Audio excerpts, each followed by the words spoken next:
செங்கல்ல இருந்து சுண்ணாம்பு வரைக்கும் கஸ்டமருக்கு நாம தானே கேரண்டி. கான்ட்ராக்டர் குமார் மாதிரி ஆளுங்களுக்கு தான் ஜிபிஆரின் டிஎம்டி கம்பிகள்.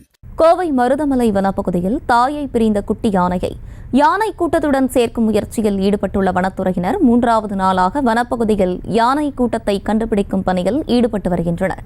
கூடுதல் விவரங்களோடு இணைகிறார் செய்தியாளர் பரிமளா. வணக்கம், விவரங்களை வழங்கலாம்.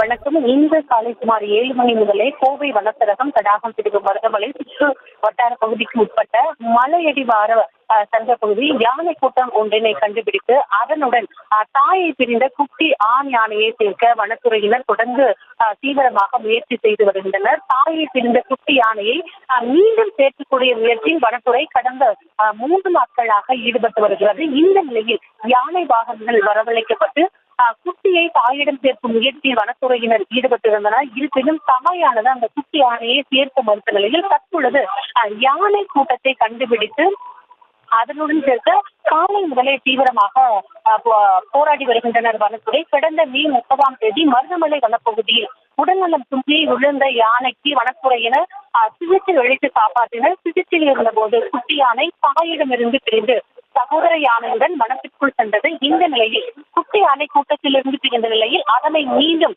தாய் அல்லது அந்த யானை கூட்டத்துடன் சேர்க்க தொடர்ந்து வனத்துறையினர் முயற்சி மேற்கொண்டு வருகின்றனர். தாய் யானை அந்த குட்டி யானையானது தாய்ப்பால் மட்டுமே குடித்து வந்த நிலையில் தற்பொழுது அதற்கு வனத்துறையினர் முட்டிப்பால் ஆகியவை கொடுத்து தொடர்ந்து அதனை கண்காணித்து வருகின்றனர். இன்று 3வது நாளாக தொடர்ந்து வனப்பகுதிக்குள் குட்டி யானையை சேர்க்கக்கூடிய முயற்சியில் வனத்துறையினர் ஈடுபட்டிருக்கின்றனர்.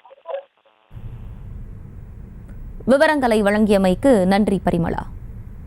கற்ற கம்பில இருந்து அடிக்கிற ஆணி வரைக்கும் எல்லாம் குவாலிட்டியா இருக்கணும்ல. பிரகாஷ் போன்றவர்களுக்காகவே ஜிபிஆரின் டிஎம்டி கம்பிகள்.